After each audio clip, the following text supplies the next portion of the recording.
Alright, so good evening po and salamat. Thank you for coming to our official media conference for the iconic Queen Media. You know, it's a night with the comedy queen, Ai de las Alas. Let's give it up. Amazing. You know, it's gonna be a fun show, mixture of, laughter, music, and of course, our Filipino culture. So we're gonna be proud of that, okay? And apart from that, of course, we're gonna hear also from our local Toronto artist, Haranista Hartha Red de la Cruz, over there. Okay, so as you know po, this is brought to you by Joshua Legacy Studios.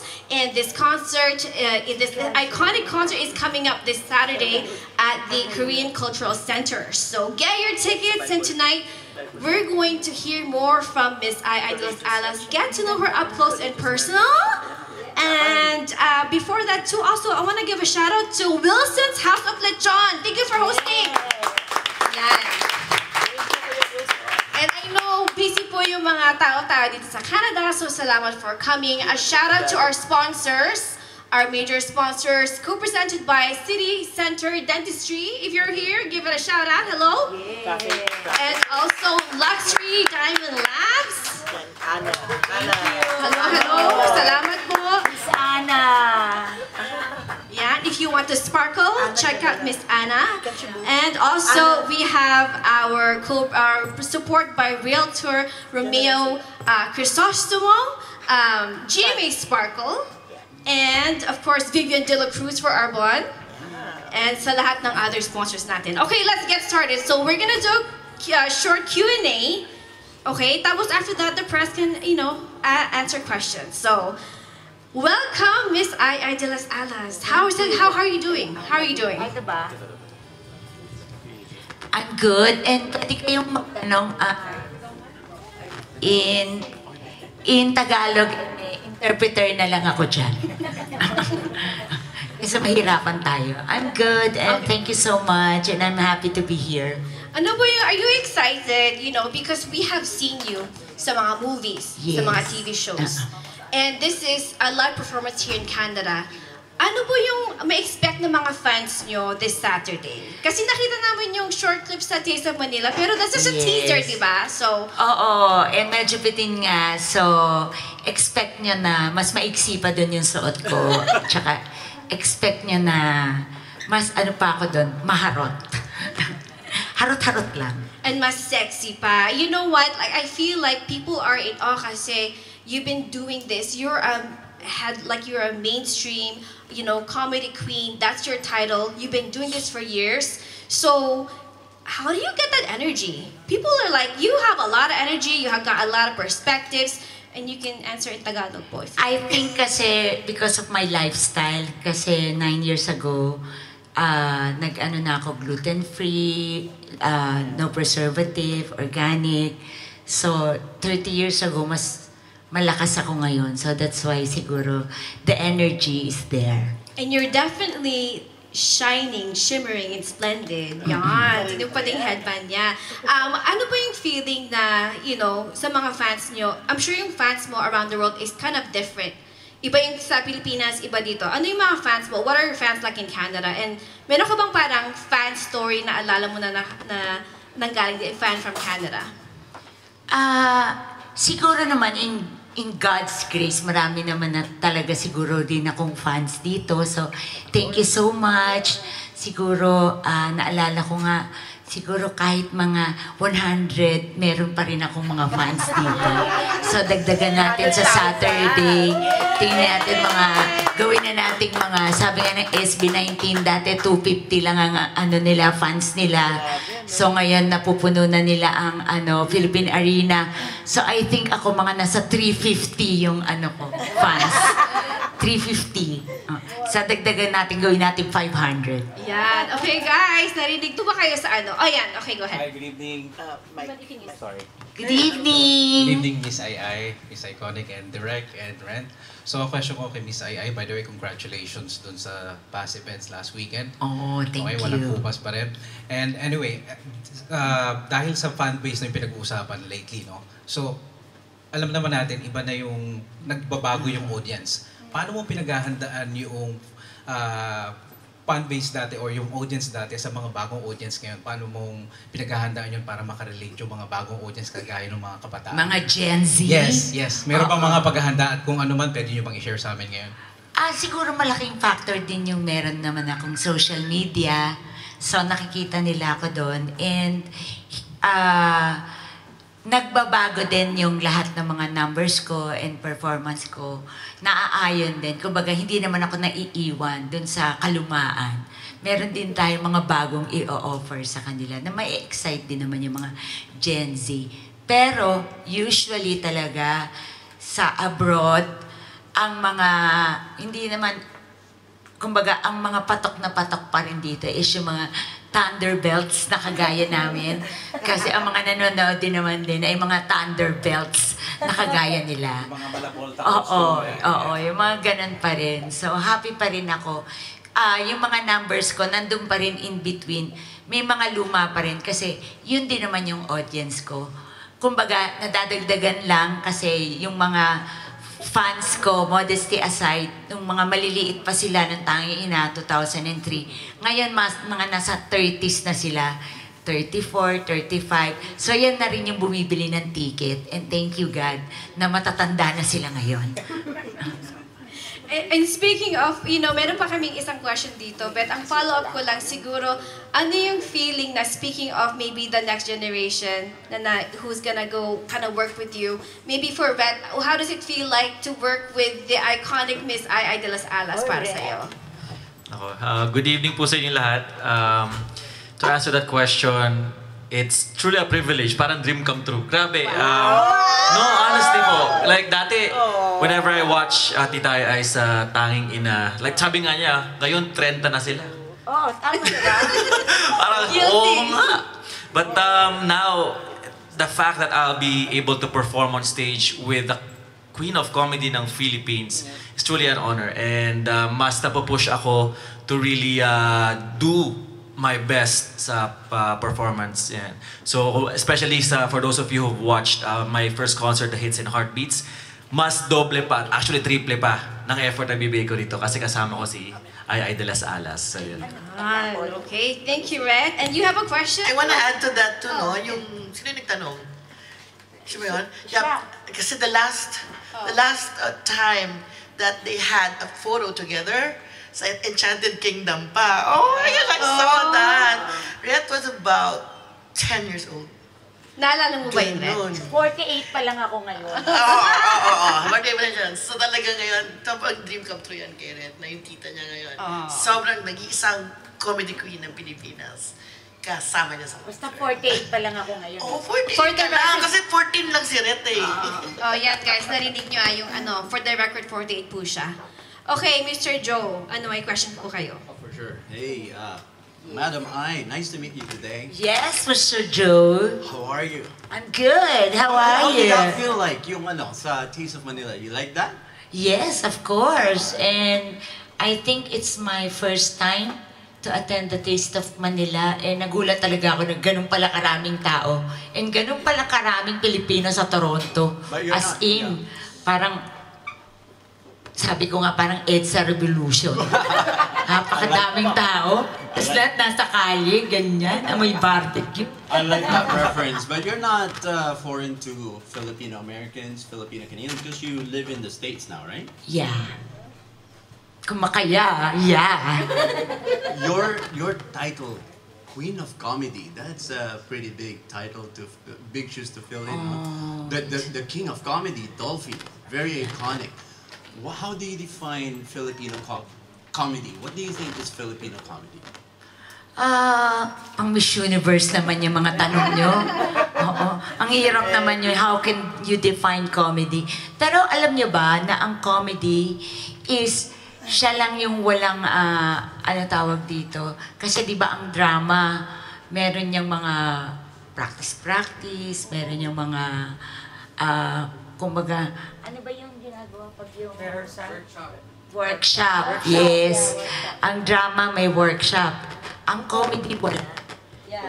Wala. Impromptu. It's natural and it's God's gift to you. Kasi ang comedy is about timing. Sabi nga nila, ako, if there's pain, there's comedy.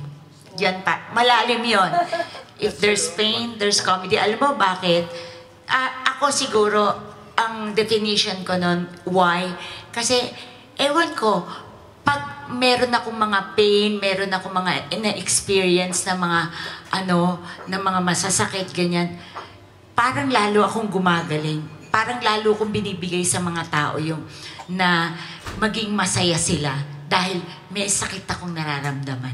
And I don't know why. Siguro, ewan ko bakit ako ganun. Hindi naman ako addict, pero ganun yung nararamdaman ko. Hindi, totoo. Pasensya na po, because I'm a podcaster. I talk Yeah. like a podcast. Like It's okay. It's okay. kwentuhan. Yes. And I just found out that you run a few businesses and then finally you found one that was successful. Yes. So it means you have to do trial and error to find Yes. that Patience is a formula. virtue.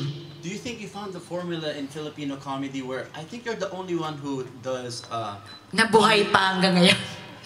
no comedy singing? I don't know who else does that. Do you think you're Oh, the comedy concert, blah, blah, you're blah, singing to make people laugh, not to entertain Yeah, them with hindi. songs, right? Siguro kasi first, nag-start ako as a sing-along master. Nung araw, nung 1980s pa, 86, ang mga sing-along master or yung mga nasa sing-along na mga host ay dalawa lang at tatlo kami. Dalawa, si Arnel Ignacio, si Alan Kay, at nag-iisa akong babae noon. So, nung panahon pumasok ako sa show business, ang mga sikat talaga, puro singers. Shasha Padilla, Pops Fernandez, Concert Queen and Concert King, sina, anong tawag dito, Martin Rivera. So, si Boy Abunda, yung manager ko, sabi niya, since kumakanta ako na walang lyrics, basta nilalabang ko lang parate, malakas talaga yung loob ko. Sabi niya, mag-concert ka. So doon lumakas yung loob ko na nagko-concert ako sa malalaking venue, kahit di naman ako magaling kumanta. And I think parang naging trend siya na kaya naging comedy concert queen. And si Martin Rivera ang nagbigay sa akin ng title na comedy concert queen. Kasi yun yung time ng kasikatan nila as concert king and queen. Oo. So, that's it. Awesome. Oo. Thank you. Yun ang storya talaga nun. You have a question over there? Okay, sige, go ahead. Si Coco Martin. Ay, Coco Martini po na My Vibes World. May question po ako sa inyo pong dalawa. Unahin ko muna po si Sige. Red. Red, since Haranista, Heartthrob, gumagawa ka ng mga music, mga nagko-compose ka.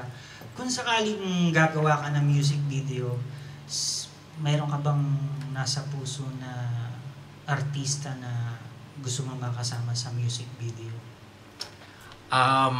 Wow. Well, right now, Si Miss Ai. ang pinaka... siyempre, Huwag muna ako. Music video yun, tapos ako kasama mo. Mamaluhan mo, kumuha ka mong nanay mo. Yes. But also, right now, I'm really listening to TJ Monterde and KZ Tendingan. So the two of them, I really admire them the most. They're really inspirational to me when it comes to songwriting and singing.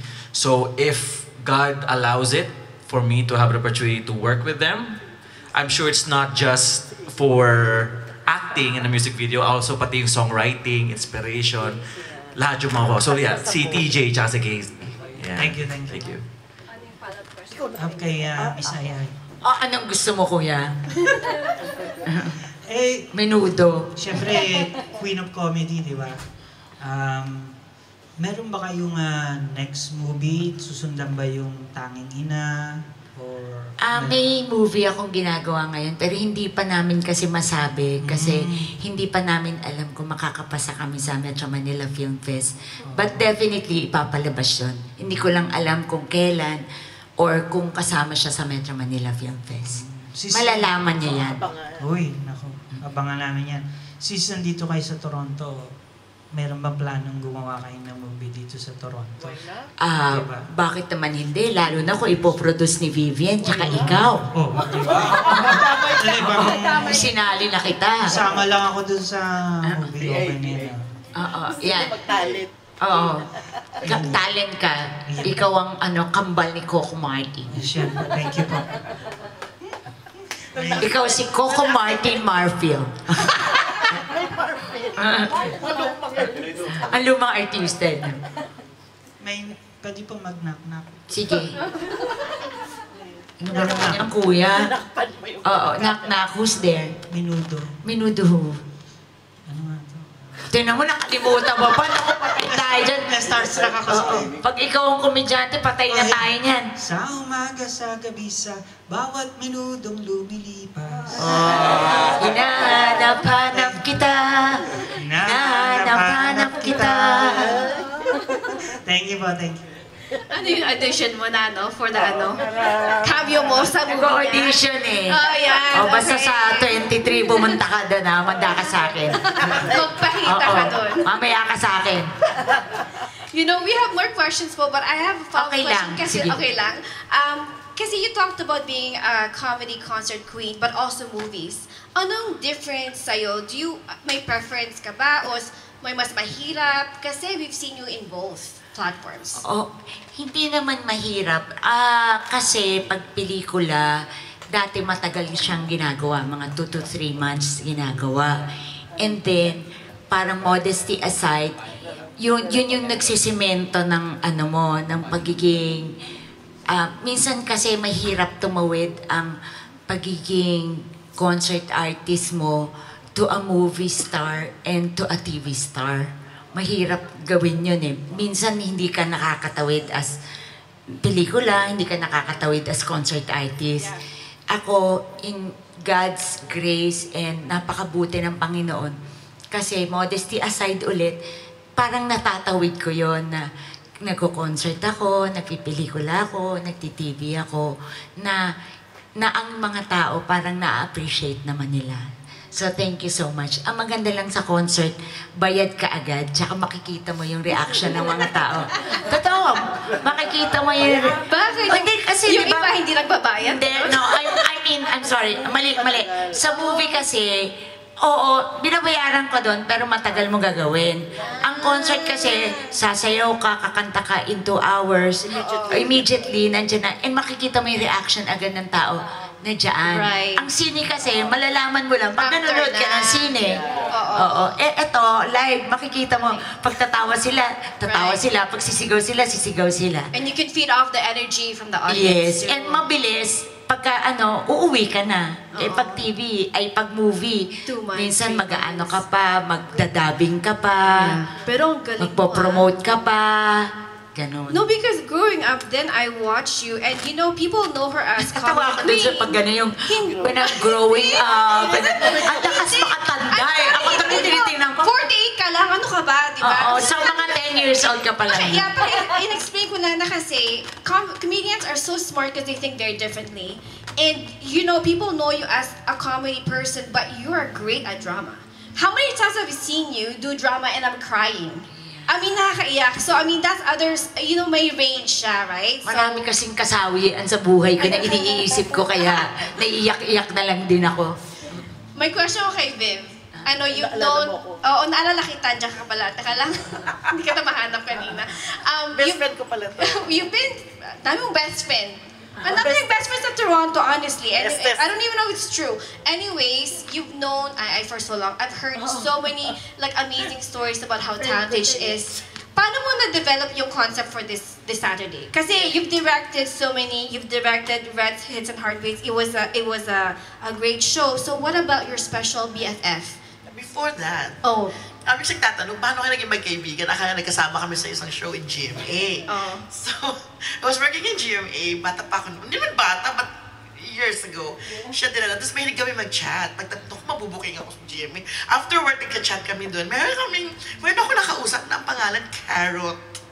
Tapos, oy, ganyan. Gusto mo magkita tayo? Sabi ni Carrot. Sige, andito rin ako sa building eh. Tapos nung nakita kami, ay, Salas pala yung kachat ko palagi. And then after nun, naku, lagi na kayong magkasama na ikipag-eyeball. Pangit tong ka-eyeball natin. Ka-eyeball natin, ang papangit, ang gaganda lang ng boses, no? It was so funny. basta lagi kami magkasama. May asawa ako, siya single nun. So, kanina At ganun, parati na lang ako single eh, no? But that's so fun. And then yun na nga, nag-ABS ka after that. Yun. Tapos GMA ulit. Yan. Ako naman nag-Canada siya, mag-GMA siya ulit. So, it's really, kasi families namin magkaibigan na. So, sobrang saya na nung nakinalaman ko na, nung dumating ka rito ulit, no? So, nag-reconnect na naman kami. And now, magkita sa Manila siya. So, Kung nga alam na taga-Toronto ka eh.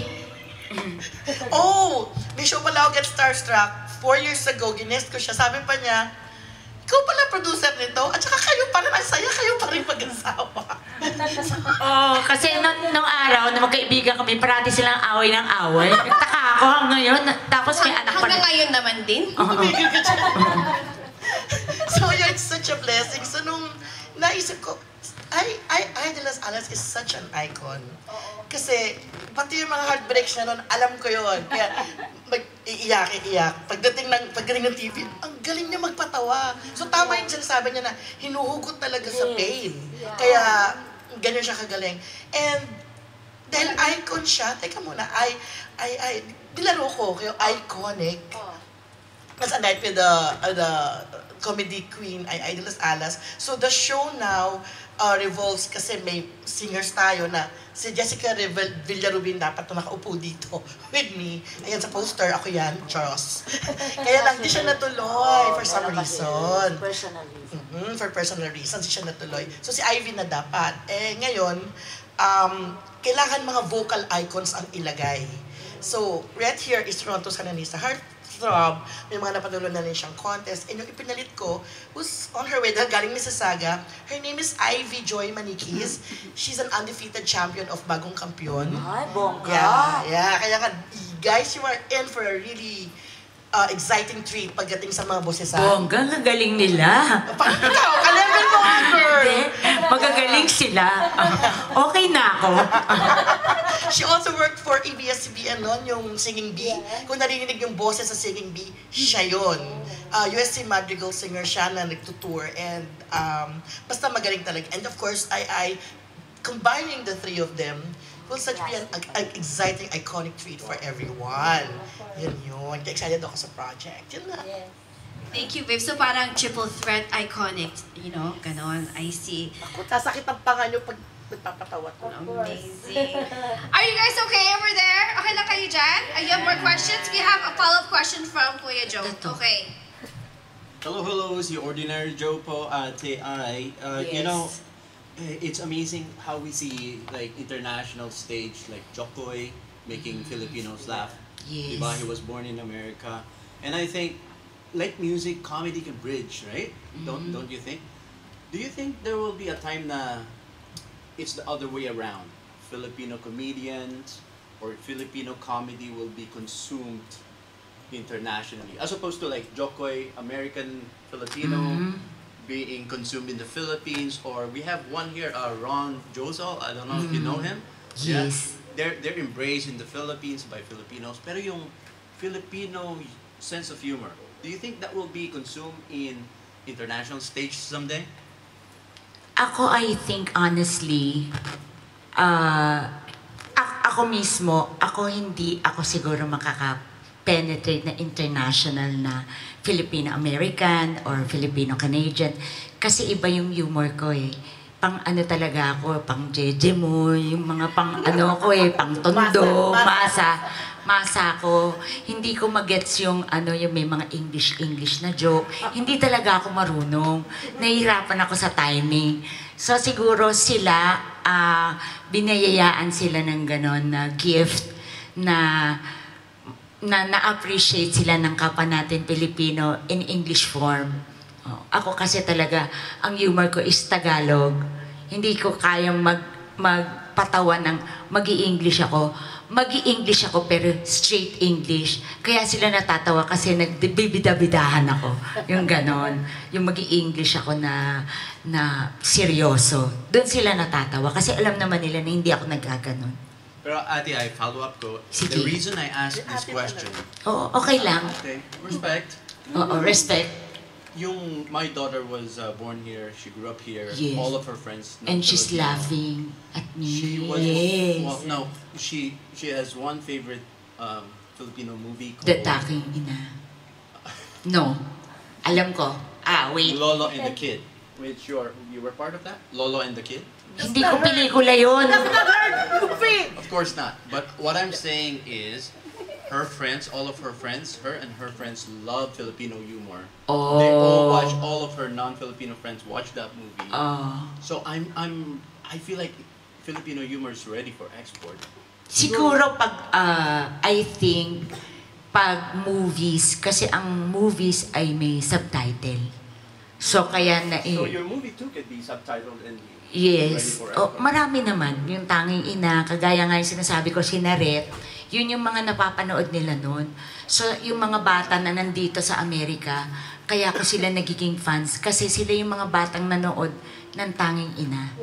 So, that's why yung mga kilala ko ng mga bata na ngayon ay nasa 30s, may mga trabaho na sila. So, sila yung bumibili ng ticket para makita naman nila ako in person. Thank Pinahirapan you. mo siya. Speaking of... Pinahirapan na. Buti na lang medyo may utak ako na nag-iisip ako. So you remember me next time, right? Visual. Si Visual. Oh, hi. Oh, sige. I'll just pass the mic. But still, marami ka pa rin supporters na nagsabi na ikaw pa rin ang nag-iisang Volta. Hindi. At saka, wala pa si Lady Gaga. Nandyan na ako. Buhay na ako. Yun nga, Totoo naman yun. yeah, I saw Di your... ba nga Yeah, yung parang sagot mo. nag-in-explain ko Yeah. na una, nung nakita ko na nagaganon si Lady Gaga, inisip ko, kilala kaya ako ni Lady Gaga? Ginagaya niya kaya ako? Oo, totoo. Kasi parang, bakit? Oo, noon pa, 80s pa lang gano'n ako. Parang may saltik na ako. Ganun, talagang ansya-ansya na ako. Ganun mga costume ko talaga. Yeah, and the reason we are here tonight is napanood ka namin sa Taste of Manila. Thank you. We are so impressed na sobrang galing mo and talagang slay na slay. Slay? As in parang hindi nagbago noon at ngayon. As in yung galawan, Oo. talagang dati pa. Walang tanda na Yeah. Walang trace. Yeah, so my question, ang ko lang is, ano na lang yung message mo doon sa mga tao na patuloy na sumusuporta at nagtitiwala at humahanga na ikaw pa rin ang nag-iisang comedy concert queen ng Pilipinas. First, thank you kay Lord na parating dasal ko, Lord. Sana kung ano yung binigay mo sa akin na talent ay huwag mo munang bawiin kung karapat-dapat pa rin ako na magpasaya ng maraming tao, maraming Pilipino. And sa lahat na sumusuporta sa akin, thank you so much. Sa 35 years ko in the industry, thank you so much. Maraming salamat. Gift din kayo ni God sa akin, sa lahat na sumusuporta sa akin. And doon naman sa mga nang babash, ano na yun eh, natural na ngayon yun. Kahit naman, sabi nga ni Sancha dati sa akin, Mama, nung una naman, wala nang babash sa'yo eh. Nung first, nung nakita nila yung damit ko, wala. Pero nung bandang huli, meron na. Kasi siguro naboboard na sila na hanga lang na, wow, ang ganda, ganda. Minsan mga Pilipino, ayaw naman nila ng gano'n nung nauso yung bash. Sabi na, hindi, pangit yan, ganyan, ganyan, chuchu, bla bla bla bla. Uso na kasi ngayon yung bash eh. So parang ako, first, hindi ako nasasaktan dahil hindi naman ako nagbabasa. Pangalawa, dahil uso na yan, wala rin naman akong pake. Oo. Wala akong pake sa kanila kasi kung may pake ako, wala na ako ngayon dito sa industriya. Oo. Kumbaga, sabi ko nga, mas nauna ako kaysa sa social media. Kaya sila mag-adjust sa akin. Thank you so much, Miss Ai. I have a question to Red. Yes po.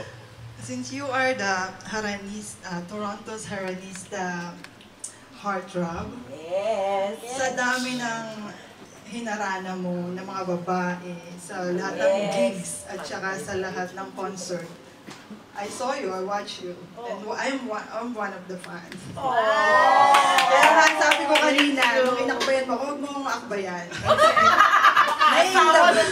Nai-inlove ako sa iyo. So sa dami ng hinarana mo, meron ka na bang napili at meron na bang nagpapatibok ng puso mo? Mic check.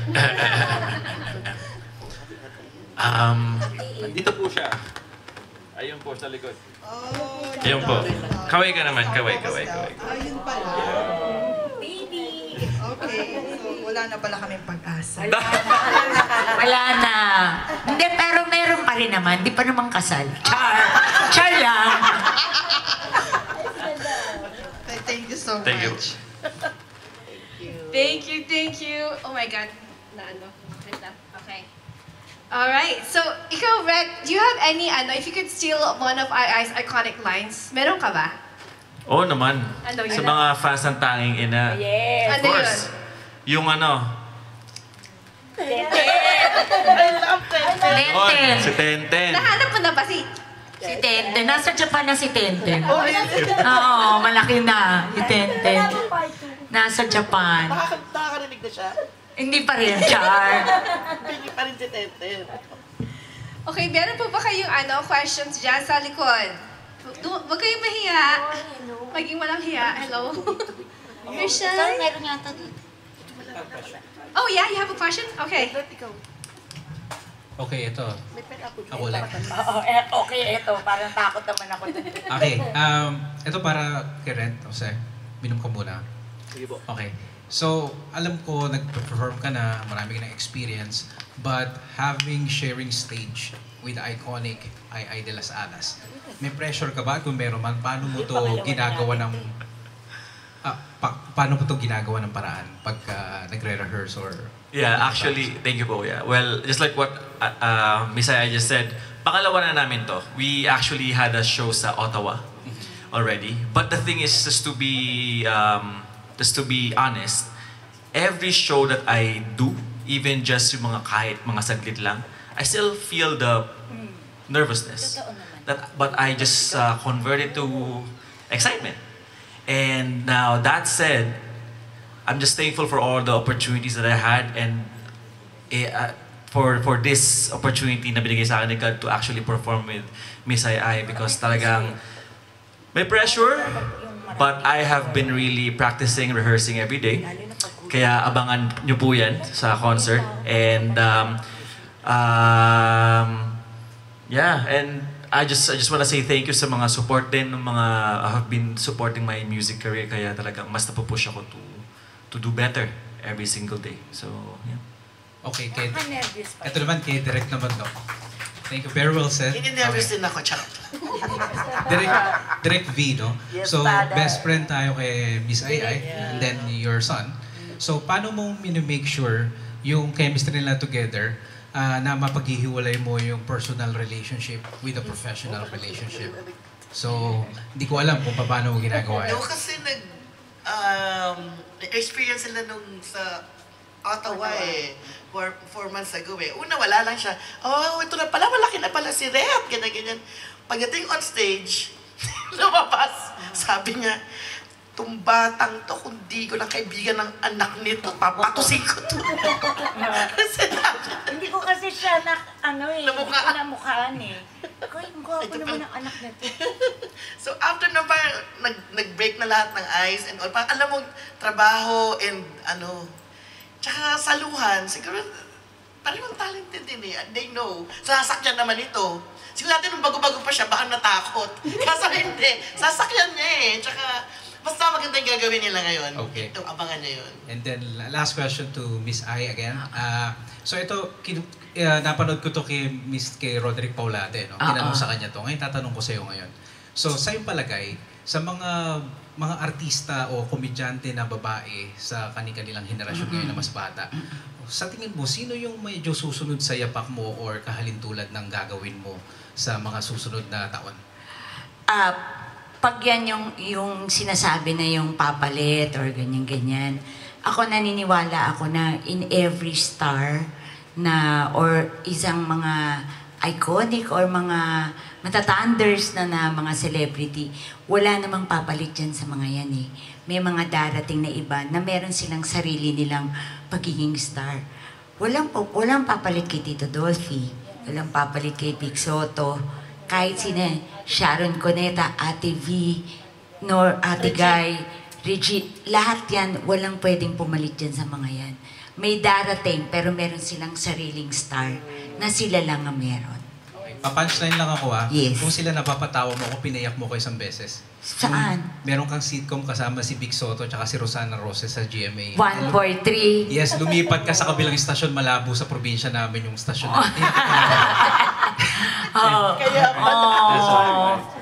And ganda ng chemistry nyo ni Rosana. Thank you. Ayan, okay. Thank you so much for your questions. And we're gonna wrap it up. Siguro ang last message mo na lang for your fans and those who will come sa Saturday. Ano po yung message mo that you want to share with the Filipinos here in Canada? And if Queen is not your title, what's your other royalty title na pwede mo ibigay sa sarili mo? Actually, yung mga title na yan, para naano naman ako. Siguro, a good mother. Minsan nga naisip ko, parang sinasabi ko nga sa sarili ko, and pag nakikipag-usap ako kay Lord, sabi ko, I think, Lord, mas magaling akong nanay kaysa asawa. Kaya siguro, wala akong asawa. Hindi, totoo. Oo. Masyado yung mother instinct ko is, parang sila yung buhay ko, yung mga anak ko. So, gusto ko pag nawala na ako sa mundo, yun yung nakalagay doon. Kahit sa huli na yung comedy queen or kung ano man, pero ang una doon, child of God and a good mother. That's beautiful. Wow, let's give it up one more time to our comedy queen, child of God, queen mother, and the best mother, Aidelas Alas. That is why our productions... Okay mga abe, kasama ko ang mga iconic dito sa Toronto. Walang iba kundi si Miss Aidelas Alas. Hello! Shout out po sa inyo and I hope makanood po kayo sa August 23. See you on August 23rd po, iconic!